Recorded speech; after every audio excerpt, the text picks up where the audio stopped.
പൊതുജനങ്ങൾക്ക് സ്വകാര്യ മേഖലയേക്കാൾ കുറഞ്ഞ നിരക്കിൽ ഡ്രൈവിംഗ് പഠിക്കാൻ അവസരമൊരുക്കുന്ന KSRTC ഡ്രൈവിംഗ് സ്കൂളിന് പയ്യന്നൂരിലും തുടക്കമായി.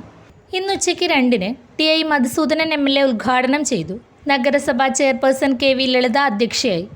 PV വത്സല, A Prarthana, V Shaima, MV Sunilkumar, AV Leju, TR Ramachandran, VM Unnikrishnan, KF Alexander, Safeed Kayikkaran, P Govindan, VK Bava, M Raghavan, B Krishnan, V Manoj Kumar, KA Lali, A Santhosh, KK Gangadharan, N Ramakrishnan, KK Suresh Kumar, K Sreenath, P Jayan, PV Dasan, VKP Ismail, Iqbal Popular, Asenar Aravanchal, AV Thampan, K Harikumar, TK Rajesh, K Jayan, KV Sajith, Alvin T Xavier, Bijumon Pilakkal എന്നിവർ സംസാരിച്ചു.